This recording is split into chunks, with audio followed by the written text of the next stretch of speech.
नमस्कार आप सभी का राजस्थान क्लासेज के इस यूट्यूब प्लेटफॉर्म पर बहुत बहुत स्वागत है। देखिए दोस्तों, कांस्टेबल और वीडियो एग्ज़ाम के लिए अपन ये आज कंप्यूटर की क्लास पढ़ने वाले हैं। ठीक है, तो कंप्यूटर जो है अपने एग्ज़ाम के लिए जो जो महत्वपूर्ण प्रश्न होते हैं वो आज अपन डिस्कस करेंगे। एग्ज़ाम में आने वाले या फिर ऐसे ही कुछ प्रश्न एग्ज़ाम में आपको देखने को मिलने वाले हैं। परीक्षा पर आधारित ये मॉडल पेपर बनाया हुआ है। आपसे निवेदन रहेगा कि आप इस क्लास के अंत तक ज़रूर जुड़े रहेंगे। चलिए दोस्तों, आज का पहला प्रश्न है, गूगल, बिंग, याहू उदाहरण है। किसके उदाहरण है? इससे पहले अपने दोस्तों 5 क्लास पढ़ ली है, वैसे 4 क्लास पढ़ ली है अपने, तो 4 क्लास को आप लोग ज़रूर देख लेना ताकि अच्छे से आपको वो भी समझ में आ जाए। तो देखिएगा, गूगल, बिंग, याहू उदाहरण है किसके? वेब पेज के नहीं है, होम पेज के भी नहीं है, ब्राउज़र पेज के भी नहीं है। ये सर्च इंजन है दोस्तों, गूगल, बिंग, याहू। ठीक है, ये सभी प्रकार के क्या है, इसमें अपन जाके अपने कीवर्ड को सर्च करते हैं तो ये क्या हो जाएंगे, सर्च इंजन हो जाएंगे। अगला प्रश्न है, एक इलेक्ट्रॉनिक मेल जो 1993 से उपयोग में है उसे क्या बोला जाता है? 1993 के बाद वो लगातार उपयोग में है हमारे लिए, वैसे यूज़र के लिए। तो दोस्तों यहाँ पे अपना राइट आंसर जो है वो क्या हो जाएगा? एक इलेक्ट्रॉनिक मेल को आप बोल सकते हैं ईमेल, शॉर्ट में, संक्षिप्त में क्या बोलेंगे? ईमेल। और अगर आपसे पूर्ण रूप का पूछा जाए तो क्या बोलेंगे? इलेक्ट्रॉनिक मेल बोला जाएगा। अब आप ये भी कहेंगे सर ईमेल क्या होता है? देखिए, ईमेल किसी को मेल मतलब किसी को इसके ज़रिए बातचीत करना या फिर कुछ डॉक्यूमेंट भेजना, कोई डाटा आदान प्रदान करना, ठीक है, वो ईमेल होगा। अब ईमेल भी काफ़ी प्रकार के, जैसे कि जीमेल हो गया, ये ईमेल का ही एक प्रकार है। ठीक है, जैसे आपसे मैं बात कर लूँ, जीमेल हो गया, एक याहू भी हो गया जैसे, ठीक है, जैसे आउटलुक भी हो गया। ठीक है, तो इस प्रकार से और भी काफ़ी है, अपने आगे आ जाएंगे क्वेश्चन, डोंट वरी। अगला प्रश्न है कि आज का ईमेल सिस्टम किस मॉडल पर कार्य करता है? जो आज के समय का जो ईमेल सिस्टम है ना, वो कौन से मॉडल पर कार्य करता है? स्टोर और फॉरवर्ड, मेल पावर, ए और बी दोनों। तो यहाँ पे देखिए, स्टोर भी करता है, फॉरवर्ड भी करता है। मतलब आप किसी भी डाटा को, ज़्यादा भारी डाटा नहीं जाएगा, ज़्यादा साइज़ में डाटा नहीं जाएगा, लेकिन जो इसके लिमिटेशन की बात करें तो लिमिटेशन के आधार पे आप डाटा को स्टोर भी कर सकते हैं, फॉरवर्ड भी कर सकते हैं। चलिए साहब, अगला प्रश्न है, इंटरनेट ईमेल मैसेज के भाग होते हैं। इंटरनेट ईमेल मैसेज के भाग कौन से होते हैं? देखिए, संदेश एनवलप, संदेश header, message body. Right answer अपना हो जाएगा डी ऑप्शन, सभी होते हैं दोस्तों। ठीक है, तो आपका लॉक हो जाएगा, मतलब डी ऑप्शन। Very good. अगला प्रश्न है, लोकप्रिय ईमेल प्लेटफॉर्म में शामिल है। लोकप्रिय ईमेल प्लेटफॉर्म में कौन सा शामिल है? जीमेल भी है, याहू मेल भी है, आउटलुक भी है। मैंने आपको तीनों चीज़ें बता दी। अब यहाँ पे आपका राइट आंसर डी ऑप्शन हो जाएगा। ओके ना। अगला प्रश्न आता है, जीमेल में नया ईमेल भेजने के लिए किस पर क्लिक करना पड़ता है? दोस्तों, आप देखते होंगे कि अगर आप किसी को मेल करते हैं, ठीक है, क्या करते हैं? मेल। और किसके ज़रिए करते हैं? जीमेल के ज़रिए करते हैं दोस्तों। ठीक है, तो किस पर क्लिक करना पड़ता है ईमेल भेजने के लिए? तो कंपोज पर क्लिक करेंगे, कंपोज या फिर न्यू मैसेज उसे आप बोल सकते हैं, लेकिन आजकल उसको न्यू मैसेज नहीं बल्कि वहाँ पे लिखा आता है सीधा सीधा प्लस का ऐसे चिन्ह आता है, और कंपोज आप कर सकते हैं। ओके ना। चलिए दोस्तों, ये काफ़ी इंपॉर्टेंट प्रश्न था आपका। और अगला प्रश्न आपकी कंपोज पर करेंगे, अपनी फाइल को अटैच करेंगे, जो भी लिखना चाहो लिख दो। उसके बाद ये सेंट मेल का ऑप्शन आएगा, सेंट मेल भी कर सकते हो। ठीक है, आपके पास में जो भी कोई मेल आती है वो इनबॉक्स के अंदर आती है। आपके पास कोई देखिए, स्पैम जो मेल होती है ना, ये स्पैम फोल्डर है, मेल का ही एक फोल्डर है स्पैम। ठीक है, तो कोई जो मेल आती है वो स्पैम यहाँ पे आती है। ठीक है, जिसे आप अवांछित फाइल बोल सकते हैं। अगला प्रश्न, ईमेल में सीसी का मतलब क्या होता है? जल्दी बताइए। 196 मतलब आज का 7वां क्वेश्चन। ईमेल में सीसी का मतलब होता है कार्बन कॉपी दोस्तों। ठीक है, क्या हो जाएगा? कार्बन कॉपी हो जाएगा, मतलब बी ऑप्शन को लॉक करेंगे। अब इसका अर्थ क्या होता है ये आगे अपन बात करते हैं। ईमेल में बीसीसी का अर्थ क्या होता है दोस्तों, ये बताइए। ईमेल में बीसीसी का अर्थ क्या होता है? ब्लाइंड कार्बन कॉपी को लॉक कर दे क्या? हाँ जी सर, करना पड़ेगा, ब्लाइंड कार्बन कॉपी। ठीक है दोस्तों, तो यहाँ पे अपना राइट आंसर हो जाएगा ए ऑप्शन। अगला प्रश्न है, इनबॉक्स सेंड, ड्राफ्ट्स या फिर आप कह लो स्पैम या ट्रैश आदि किसके भाग है? अब मैंने आपको अभी अभी बताया, बाकी कुछ नहीं तो इनबॉक्स मैंने अभी आपको बता दिया, सेंड भी बता दिया और स्पैम भी बता दिया। ये किसके भाग है या फिर फोल्डर है? तो दोस्तों ईमेल के ही फोल्डर है। ये देखिए कभी कभी कोई फाइल आपकी फाइल को आप डिलीट करना चाहते हैं तो ट्रैश में चली जाएगी। स्पैम अवांछित फाइलें, ड्राफ्ट्स अगर आप किसी फाइल को भेजने वाले हैं और आपने अधूरी छोड़ दी है तो वो फाइल ड्राफ्ट्स में चली जाएगी। ठीक है, सेंड जो ऑप्शन आएगा, जो मतलब यहाँ से फाइल को सेंड, जो फाइलें सेंड की हुई है वो यहाँ पे आएगी। ठीक है, इनबॉक्स में जो फाइलें आई हुई है वो यहाँ पे दिखेगी। तो ये सारी चीज़ें जो है बिल्कुल ईजी सी है। अगला प्रश्न है, एक बार में कई प्राप्तकर्ताओं को एक ईमेल भेजने के लिए, हाँ जी देखो ये क्वेश्चन बड़ा लाजवाब है। मैंने अभी बताया ना आपको कि सीसी और बीसीसी का मतलब क्या होता है। देखिए, एक बार में कई प्राप्तकर्ताओं को एक ईमेल भेजने के लिए मुख्यतः टू का भी प्रयोग कर सकते हैं, सीसी का भी करते हैं और बीसीसी का भी करते हैं। ठीक है, तो यहाँ पे अपना राइट आंसर हो जाएगा डी ऑप्शन। अगला प्रश्न है, विशेष और गोपनीय ईमेल संदेशों के लिए प्रयोग किया जाता है। विशेष और गोपनीय ईमेल संदेशों के लिए प्रयोग किया जाता है। तो देखिए, गोपनीय ईमेल संदेश मतलब आप किसी को मैसेज, जैसे कि 10 जनों को आप मैसेज कर रहे हैं, ठीक है, और किसी को भी 10 जनों को मैसेज कर रहे हैं एक साथ में और एक ही मैसेज है, बार बार करो, उससे अच्छा ये है कि 10 जनों को एक साथ कर दो। जब आप बीसीसी को सेलेक्ट करेंगे ना तो मैसेज तो 10 के पास चला जाएगा, लेकिन आपस में किसी को पता नहीं चलेगा कि ये मैसेज 10 जनों को गया। मतलब उनको जिसके पास जाएगा ना उनको यही लगेगा कि मैसेज केवल और केवल मुझे ही मिला है। तो ये एक तरह का गोपनीय मैसेज हो जाएगा, जो ब्लाइंड कार्बन कॉपी जिसे आप कह लेंगे। समझ गए? अच्छा क्वेश्चन था ये आपका। अगला प्रश्न है, 3G और 4G सेवा का सबसे अधिक प्रयोग किया जा रहा है मोबाइल फ़ोन में या टैबलेट या कंप्यूटर। देखिए 3G और 4G सेवा का उपयोग ए और बी दोनों किया जाएगा। अब इसमें कोई अलग वाली बात ही नहीं है साहब। एक निजी नेटवर्क है जो केवल उस संगठन के कर्मचारियों के लिए ही सुलभ होता है, बताइएगा दोस्तों। देखिए, एक निजी नेटवर्क है जो केवल उस संगठन के कर्मचारियों के लिए ही सुलभ होता है, वो होता है, ध्यान रखना दोस्तों, मोबाइल करेंगे क्या? नहीं सर, इंट्रानेट करेंगे। सिर्फ और सिर्फ क्या करेंगे? इंट्रानेट। और इंटरनेट क्या होता है? इंटरनेट दोस्तों वो एक वो जाल होता है जो संपूर्ण विश्व उसके अंतर्गत होता है। ठीक है, और यहाँ पे अपना राइट आंसर हो जाएगा बी ऑप्शन। अगला प्रश्न है, इंट्रानेट को संरक्षण देने वाला अनधिकृत उपयोग को बंद करती है, मतलब एंटीवायरस या इंटरनेट या फायरवॉल या फिर उपग्रह। तो दोस्तों ये क्वेश्चन भी आपके लिए बहुत ही इम्पोर्टेंट है, काफ़ी नहीं तो थोड़ा सा ज़रूर आपके लिए नया होगा। फायरवॉल को लॉक कर देंगे, सी ऑप्शन। अगला प्रश्न आता है, एक विशिष्ट पेज को वर्ल्ड वाइड वेब पर किस नाम से जाना जाता है? एक विशिष्ट पेज को वर्ल्ड वाइड वेब पर किस नाम से जाना जाता है? चले तो वर्ल्ड वाइड वेब पर किस नाम से जाना जाता है? तो वेब पेज के नाम से जाना जाता है। और वर्ल्ड वाइड वेब का प्रयोग किस में किया जाता है? वेब पेज बनाने के लिए ही किया जाता है। अच्छा हाँ, www इसका शॉर्ट नेम है, ध्यान रखिएगा। अगला प्रश्न है, वेब पेज किससे मिलकर बनते हैं दोस्तों, ये बताइए। वेब पेज जो है ये टेक्स्ट, इमेज, वीडियो, सही बात है साहब, वेब पेज के अंदर आप इसको डाल सकते हैं।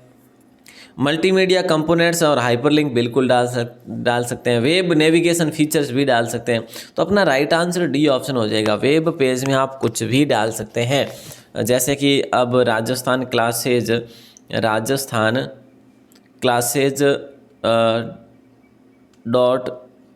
.in ये अपनी क्या है? राजस्थान क्लासेस की वेबसाइट है।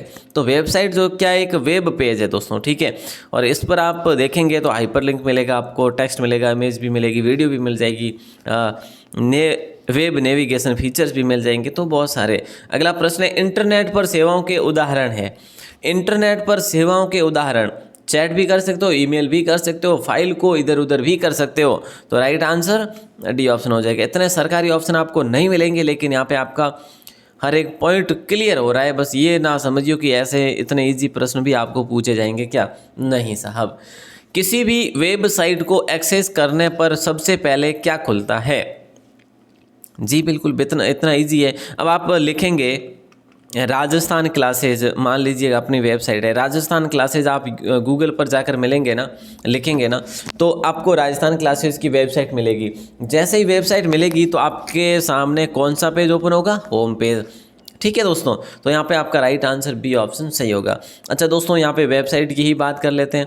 यहाँ पर मैंने कंप्यूटर के काफ़ी सारे नोट्स डाल रखे हैं। ठीक है, जो जो क्लास होगी उन सभी के नोट्स डाले हुए हैं, आप उसको डाउनलोड करके अपने लिए रिवीजन कर सकते हैं। और हाँ, कंप्यूटर के साथ साथ विज्ञान के भी नोट्स हैं, राजस्थान जीके के, भारत सामान्य ज्ञान के, हिंदी के, बहुत सारे नोट्स आपको वहाँ पर उपलब्ध करवाए हुए हैं, है ना। अगला प्रश्न है 208 एक वेबसाइट को एक कंप्यूटर सिस्टम पर होस्ट किया जाता है जिससे क्या कहते हैं, मतलब एक वेबसाइट को एक कंप्यूटर सिस्टम पर होस्ट किया जाता है, उसे HTTP सर्वर भी बोल सकते हैं आप, और वेब सर्वर भी बोल सकते हैं।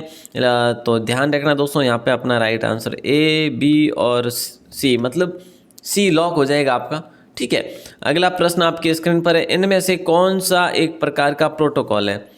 इनमें से कौन सा एक प्रकार का प्रोटोकॉल है? ASCII, ये एक प्रकार का कंप्यूटर है दोस्तों। ठीक है, अमेरिका का। यहाँ पे होगा TCP या फिर IP। यहाँ पे IP का फुल फॉर्म होता है इंटरनेट प्रोटोकॉल, और इसका होता है ट्रांसफ़र कंट्रोल प्रोटोकॉल। ठीक है, सॉरी, ट्रांसफ़र नहीं होता, ट्रांसमिनेशन होता है। ठीक है, सॉरी, ट्रांसमिशन होता है, ट्रांसमिशन कंट्रोल प्रोटोकॉल, और IP का होता है इंटरनेट प्रोटोकॉल। तो राइट आंसर बी ऑप्शन आपका लॉक हो जाएगा। अगला प्रश्न, एक लोकप्रिय चैटिंग सेवा को क्या कहते हैं? इंटरनेट संसाधन चैट, या इंटरनेट रिलीज चैट, या इंटरनेट अनुरोध चैट, या फिर इंटरनेट रिले चैट। तो दोस्तों राइट आंसर हो जाएगा IRC, मतलब डी ऑप्शन को लॉक कर देंगे। अगला प्रश्न है, किसी को ईमेल, देखिए दोस्तों ध्यान देना, किसी को ईमेल भेजने के लिए आपको उसका क्या जानना जरूरी है? सर हम तो उसका जानना ज़रूरी है कि उसको ईमेल की ज़रूरत है कि नहीं है। खैर बात तो सही है, लेकिन यहाँ पे आपको जानना ज़रूरी है कि ईमेल एड्रेस। अब आप कहेंगे सर ईमेल एड्रेस क्या होता है? जैसे कि मैं आपके समक्ष एक लिख देता हूँ, यहाँ पे ही लिख देता हूँ, जैसे कि यहाँ पे लिख दिया BRKUMAWAT17, ठीक है, @gmail.com। ये क्या है? ये ईमेल एड्रेस है आपका। ठीक है, तो कोई अगर ईमेल एड्रेस आपसे मांगे तो ये होता है आपका ईमेल एड्रेस, मतलब पूरी ही ईमेल ID। अगला क्वेश्चन है, इंटरनेट पर किसी विशेष विषय पर चर्चा करने को क्या कहा जाता है? न्यूज़ ग्रुप, वेरोनिका, टेलनेट, या फिर न्यूज़ ग्रुप को लॉक कर देंगे आप सभी। बिल्कुल ईजी प्रश्न था, बिल्कुल ही ईजी सा प्रश्न था। अगला प्रश्न है कि भाई DNS, देखिए दोस्तों, आप अगर यहाँ पर इसको पढ़ते हैं, थोड़ा सा ये आपको लगे कि यार अटपटा लग रहा है, DNS ऐसे लिख दो एक बार, फिर आप करो, डोमेन नेम सिस्टम हो जाएगा आपका राइट आंसर। क्या हो जाएगा? Domain name system. ठीक है दोस्तों, ये काफ़ी इंपॉर्टेंट प्रश्न था आपका। अब देखिएगा ये क्या पूछा जा रहा है 214 में कि .gov.edu.mail है यहाँ पे, ठीक है, और .net वगैरह एक्सटेंशन को क्या कहते हैं? ईमेल टारगेट्स, डोमेन कोड्स, या DNS, या मेल टू एड्रेस। देखिए दोस्तों, मेल टू एड्रेस और ईमेल टारगेट नहीं होगा, और DNS भी नहीं होगा। आपका नाम आपका हो जाएगा डोमेन कोड है। ये क्या है? डोमेन कोड है। जैसे अपने राजस्थान क्लासेस की वेबसाइट के पीछे क्या लिखा हुआ है? .in है, तो ये क्या है? कि डोमेन कोड है दोस्तों। ठीक है, ध्यान रखना, ये सारे के सारे डोमेन कोड है। अगला प्रश्न है, वायरलेस नेटवर्क में डेटा ट्रांसमिट करने के लिए किसका प्रयोग किया जाता है? रेडियो चैनल का? जी बिल्कुल किया जाता है। माइक्रोवेव का? बिल्कुल किया जाता है। इंफ्रारेड का?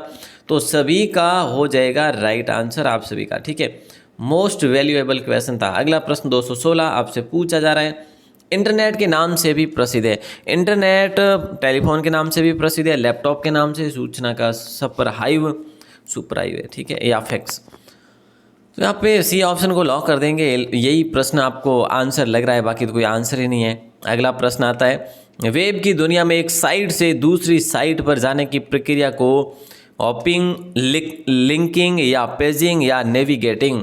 तो देखिए दोस्तों, वेब की दुनिया में मतलब वेबसाइट की दुनिया में एक साइट से दूसरी साइट पर जाने की प्रक्रिया को नेविगेटिंग कहेंगे हम। कौन से? नेविगेटिंग कहेंगे। अगला प्रश्न है, स्पैम क्या होता है दोस्तों, बताइए। स्पैम क्या होता है ये आपको बताना है। ड्राफ्ट होता है महत्वपूर्ण संदेश, दोस्तों के द्वारा भेजा गया मेल या अनचाहे मेल। मैंने आपको बताया कि अवांछित कह लो या अनचाहे मेल कह लो, ये हमारे स्पैम में आते हैं। ठीक है, तो कोई मान लो कहीं कहीं से उस वेबसाइट से या उस संस्थान से आते हैं जो रजिस्टर्ड नहीं होते, जो सिक्योर नहीं होते वेब पेज पर, उनके अधिकतर मेल स्पैम में ही आते हैं। तो राइट आंसर डी ऑप्शन होगा। अगला प्रश्न है, एक फाइल जो ईमेल मैसेज के साथ जुड़कर जाती है। अब इससे आसान क्या होगा? देखिए, ईमेल तो इसमें ऑप्शन दे रखा है तो ये ईमेल होगा नहीं, विकल्प भी नहीं होगा, पार्सल अपन कर नहीं सकते। अटैचमेंट का एक ऑप्शन आता है वहाँ पे, ठीक है, जिसमें आप कुछ भी PDF अपलोड कर सकते हो, उसके अंदर चूज कर सकते हो, उसमें आप इमेज चूज कर सकते हो, उसमें आप मतलब कोई भी ऑडियो वीडियो सॉन्ग वगैरह या फिर कोई आपकी फाइल वगैरह है तो सब कुछ चूज करके अटैचमेंट करके आप भेज सकते हैं। अगला प्रश्न है कि भाई निम्नलिखित में से कौन वायरलेस संचार का समर्थन या उपयोग करता है? GPRS को, एक्सियल केबल या ऑप्टिकल फाइबर या ट्विस्टेड पेयर वायरलेस। तो देखिए दोस्तों, यहाँ पे आपका राइट आंसर होगा GPRS। ठीक है, GPRS वायरलेस संचार का ये उपयोग करता है, GPS। अगला प्रश्न है, GBPS का अर्थ क्या है? GBPS का अर्थ क्या है? देखिए, GBPS गीगाबाइट पर, नहीं सर, हाँ यही होगा, गीगाबाइट प्रति सेकंड या पर सेकंड है। ठीक है, तो राइट आंसर अपना डी ऑप्शन लॉक होगा। बिल्कुल इजी सा प्रश्न था आपका। अगला प्रश्न है, एक स्थान जहां प्राप्त ईमेल को रखा जाता है। एक स्थान जहां प्राप्त ईमेल को रखा जाता है, तो यहाँ पे अपना इनबॉक्स होगा। या देखिए, प्राप्त ईमेल को रखा जाता है तो मैंने आपको कई बार बता दिया, इनबॉक्स में रखा जाएगा। सब्जेक्ट, जब आप मेल करते हैं ना दोस्तों, जब आप मेल करते हैं ऊपर टू के अंदर आप उसका नाम लिखते हैं। ठीक है, फ्रॉम आपका नाम लिखा आता है, वैसे टू में क्या क्या नाम लिखते हैं? दूसरे सामने वाले की मेल ID लिखते हैं जिसको भेजनी है। और फिर नीचे आता है सब्जेक्ट। तो सब्जेक्ट में आप क्या भेजना चाह रहे हैं वो आप ज़रूर लिख सकते हैं सब्जेक्ट के अंदर। तो ये सब्जेक्ट वहाँ पे प्रयुक्त होता है। ट्रैश मैंने आपको बता दिया, जो फाइल आप डिलीट करते हैं वो यहाँ पे चली जाती है। CC और BCC के बारे में भी अपन बात कर चुके हैं। निम्नलिखित में से कौन सा प्रोटोकॉल ईमेल सेवाओं के लिए उपयोग किया जाता है? ईमेल सेवाओं के लिए जो उपयोग किया जाता है जो प्रोटोकॉल, वो कौन सा है? और प्रोटोकॉल जैसे SMTP, इसमें आपका हो जाएगा सिंपल मेल ट्रांसफ़र प्रोटोकॉल। ठीक है दोस्तों, अगला प्रश्न आपके स्क्रीन पर है, वाईफाई का पूरा नाम। अब देखिए कितना इजी सा प्रश्न है। वाईफाई का पूरा नाम आपको बताना है। वायरलेस फिडेलिटी हो जाएगा, मतलब ए ऑप्शन लॉक होगा आपका। अगला प्रश्न है कि इंटरनेट पर कंप्यूटर, यहाँ पे ब्लैंक स्पेस दे रखा है, के माध्यम से विशिष्ट रूप से पहचाना जा सकता है। IP पते से ही पहचाना जाएगा, ईमेल से क्या पता चलेगा? वेब पेज भी नहीं, IP एड्रेस से पता चलेगा आपको। ठीक है, IP एड्रेस से पता चलेगा। अगला प्रश्न है, निम्नलिखित में से कौन सा अटैक मूल संदेश को संशोधित करता है? दोस्तों, हर कंप्यूटर की IP एड्रेस होती है और अपने मोबाइल की भी IP एड्रेस होती है, आप सबको पता ही होगा। तो IMI ऐसे कुछ EI नंबर से वो IP ही होती है। ठीक है, मोबाइल में तो इस टाइप से IP हुआ करते हैं और उसी से हम पता लगा सकते हैं कि कंप्यूटर जो है कहाँ कैसे कैसे पढ़ा है। चलिए, तो यहाँ पे अपना राइट आंसर होगा एक्टिव अटैक। देखिए, कौन सा अटैक मूल संदेश को संशोधित करता है? एक्टिव अटैक हो जाएगा। अगला प्रश्न आता है, निम्नलिखित में से कौन सी सबसे अधिक गति की मोबाइल संचार तकनीकी है? सबसे अधिक गति की तो 4G LTE ही होगा। अब आप मोबाइल अगर आपके पास न्यू है, अभी न्यू एडिशन है, तो आपके मोबाइल में ऊपर जो है ना दिखा रहा होगा कि LTE लिखा हुआ ही होगा। तो ये LTE अभी लेटेस्ट तकनीक है। अगला प्रश्न है कि भाई जब ईमेल भेजा जा रहा हो तो संदेश की सामग्री का वर्णन करती है। तो मैंने आपको बता दिया, जब अपन ईमेल भेजते हैं या फिर बीच में छोड़ देते हैं या फिर जब तक ईमेल नहीं जाता तब तक वो ईमेल ड्राफ्ट में सेव रहता है। ठीक है दोस्तों, तो ये काफ़ी इंपॉर्टेंट प्रश्न था आपका। और अगला प्रश्न आपकी स्क्रीन पर है, इंटरनेट पर कंप्यूटर को विशिष्ट रूप से पहचान करने में उपयोगी होती है। तो अभी अपने बात कर ली, आईपी पता ही होगा, आईपी एड्रेस ही होगा। और लास्ट क्वेश्चन जिसका आंसर आपको देना है बाहर आके कमेंट सेक्शन में। मैं करूँगा उम्मीद कि आपको लगेगी क्लास अच्छी और शानदार और जानदार लगी हो क्लास। तो आज की क्लास को लाइक करना ना भूलिएगा, अपने मित्रों को शेयर करना तो भूल जाइए भले ही, लेकिन शेयर करना भले ही भूल जाइए, लेकिन मित्रों को इस लिंक को भेजना ना भूलना। ठीक है, भेज ज़रूर देना। और दोस्तों इसका जवाब आपको बाहर आके कमेंट सेक्शन में देना है। चलिए दोस्तों, जय हिंद। आप सभी का दिल से बहुत बहुत शुक्रिया।